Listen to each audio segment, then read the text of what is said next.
Hi, everybody, and welcome back to another episode of Talking Cardboard. My name is Corey, and I'm joined here today by John, and we are reviewing the newish game by Restoration Games called Stop Thief. Gotta just say, everything Restoration Games has been really awesome. So this was another great pickup, I think. Originally, this game came out in 1979. Restoration Games took it over. Not really too sure what year they actually took it over to start redesigning it, but it came out in 2017.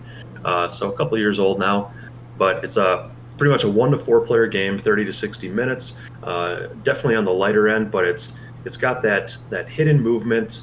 I can't even really say cooperative game because there's different game modes, Right.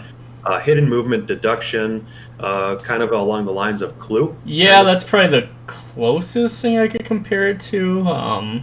Not really sure if there's any other games I've played that are very similar to this. Yeah. I have played one other game that's more of like the hidden movement. I'm trying to think of what it's called now. I'll come back to it later. But there are multiple games that are in this genre on the market, but they tend to be more on the heavier side. This one being on the lighter end, definitely more approachable for family. But this one, I mean, right here on BGG, it says 1.53 out of 5 on the weight and Right. complexity scale.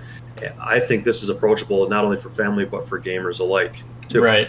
So, like Corey was saying, this game is kind of a deductive game where you're being given sound cues, I guess, as clues, where a thief may be. And at the beginning of the game, the only info you're given is the building the thief is in, plus one sound. And the sounds alternate between walking in a building, walking out on a street, using a subway, breaking glass, or triggering an alarm, which Or a door.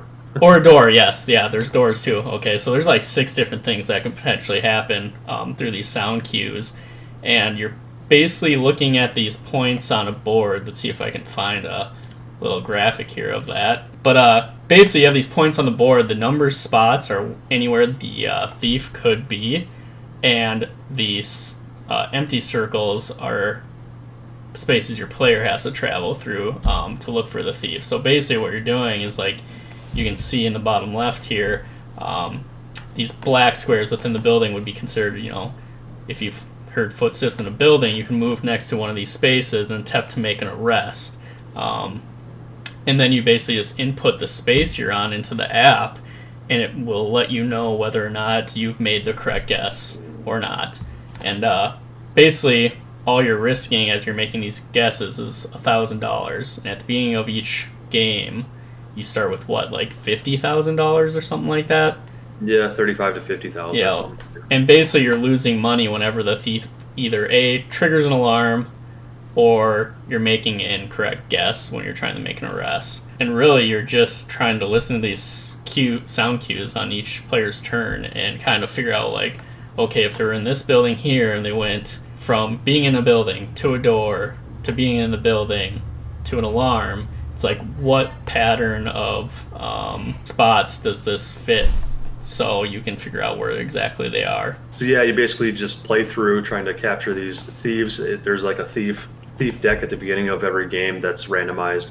The same boss thief or final thief is the same in every game. No expansions yet for the game. I don't know if there will be or not, but you're basically just trying to go through capturing these thieves, and they have these different, what would you say, like special abilities that kind of go against your play as well. So some of them are harder, some of them are easier to get through. But what's really cool too, like John said, with the app, it'll give you different sounds on where they're at. They could actually skip from one building to another building potentially without you even knowing that happened. So there's another element to the game where you're getting these clues, and it'll actually tell you what number out of the 3 digits, what number the first digit of that number is, and that'll kind of cue you into where they're at on the map. Yeah, kind of along that line, the character you're playing, whoops, I zoomed by it here, basically comes with a set of cards that's your hand, and you play the cards one at a time to move your character, and then use the special ability at the bottom.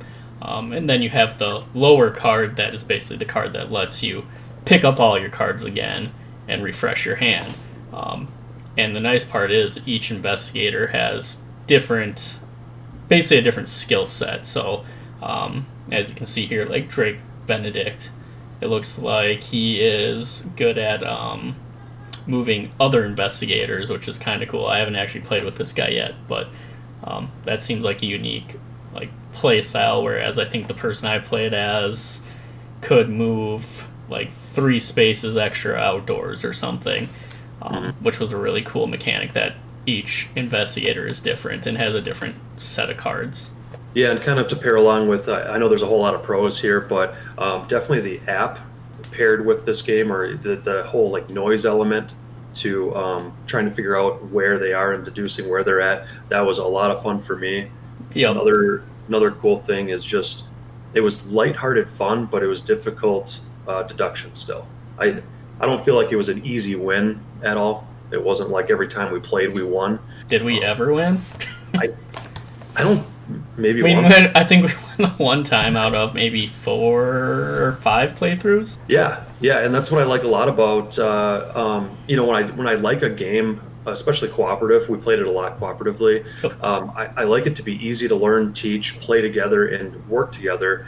But I also like it to be difficult enough to where it's not just an easy win every time. If you're going to win every time, you're just going to put the game away and never play it again. Right, exactly. And I think along the lines of co-op versus competitive in this game, I think I would say I more like the co-op I agree. version. Although it is fun to sit there and be like, oh, I know where this sucker is and no one else does, and you feel really smart until you go to make your arrest and you're wrong. Then you'll feel really stupid, but that's all right.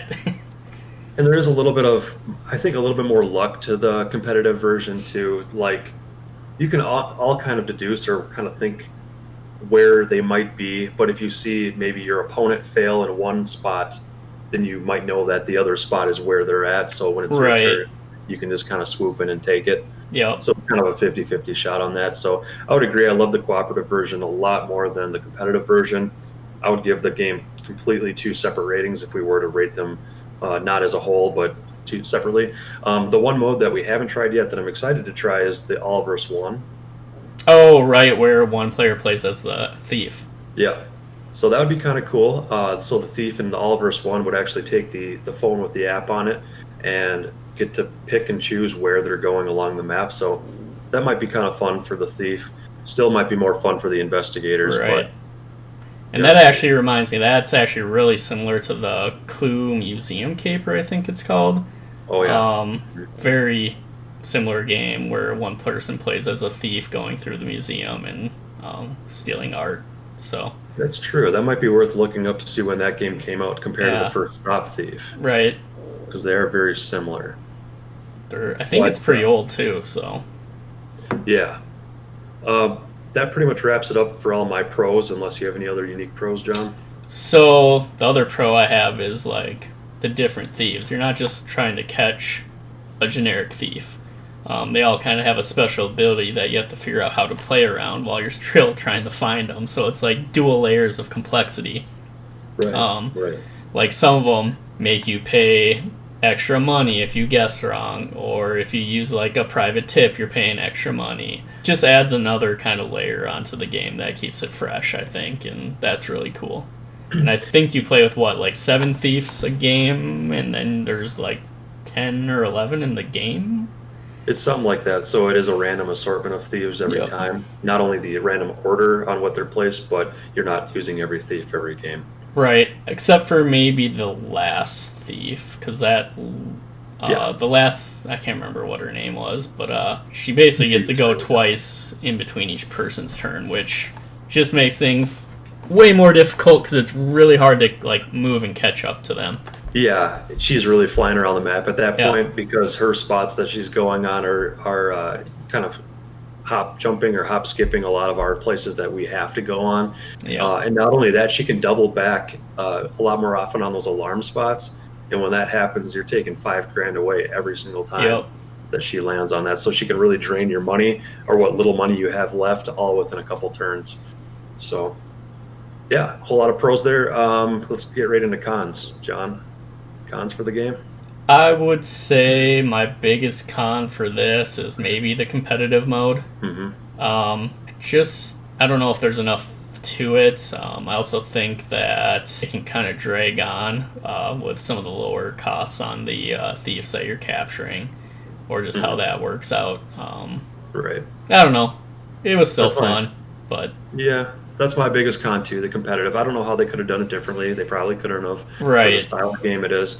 Another con too is this is definitely a game that you'll be able to pull out and have fun with every once in a while. It won't be like a bring to every game night type of game that you're going to want to play over and over and over again. I think it's one of those where we did sit down and we played multiple games. What was it, 4 or 5 games in a row? yep, But then I think it might kind of get a little bit, kind of wears on you a little bit to where you might want to bring it maybe 3 or 4 game nights down the road.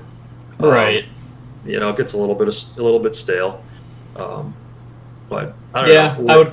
I would kind of agree with that and say this isn't probably like a centerpiece game you bring to game night, but more of like the filler game. So you play something heavy, maybe you throw this down, play a couple rounds, just do something Yeah. co-op versus whatever Euro or something you're playing. That's true. Yeah, that's a good way to put it. It's not really that centerpiece. And for the size of box that it is, you would think it would be more of a centerpiece game. Right. So it might throw you off a little bit, but it is more of that filler game. Throw it down, play it for half an hour, and move on to something different. Yep. I think it does that really well. So yeah, moving on into like the overall complexity of the game, like we kind of talked about, it's not a very complex game, and I guess we can kind of roll that into teachability. John, how did you feel it was teaching the game? It was pretty easy to pick up. I mean, I read through the rule book in like 5-10 minutes tops, and there's nothing that you aren't going to see on the board. I mean, or in your cards. Everything's pretty self-explanatory. Really, the only thing is that takes some understanding is how the app works and understanding what the different sounds are supposed to be. But that's pretty straightforward too. So, yeah, Right. pretty easy to teach. And we kind of already touched on it in our pros and our cons on whether or not we think it's a buy or a try before you buy. I really think at the price point this game is at, it's $39.99. You can find it online for a little bit cheaper. I think this is a buy for me. Like we were discussing earlier, a great filler game that you can pull out on multiple occasions. Definitely not a centerpiece game. That's a mainstay for a lot of the hours during the night. But it's one that I think you can pull out in many different occasions. At least for a filler. So I'm more on the buy side. I would agree with that. I think $40 is definitely reasonable for what you get from this. So yeah, I would agree. Buy it. And moving on right on into final ratings, 1 through 10. John, what are you thinking? This one's tough. It's a really fun game.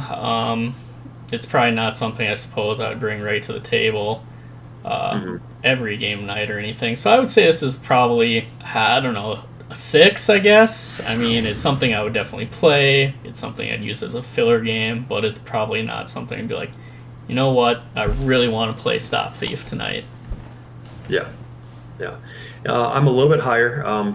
Thinking about it more as a filler game rather than a centerpiece game, I would put it at a 7.5 out of 10. Just because I do think what it does it so well, and at the complexity level that it shoots for, it really does it well at that complexity level too.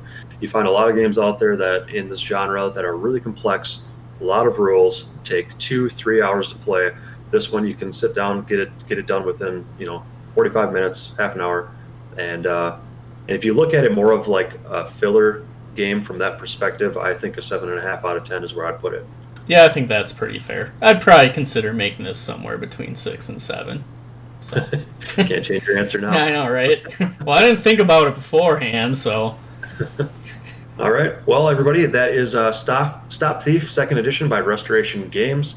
And that's our review. Thanks all for watching. And as always, if you have any comments, please leave them below. We will make sure we get back to you on those right away as soon as possible. We do like to talk games, so definitely give that a chance here. Also, give us a thumbs up if you like the video, and consider subscribing to the channel if you like what you're seeing here. And until next time, you all have a great day.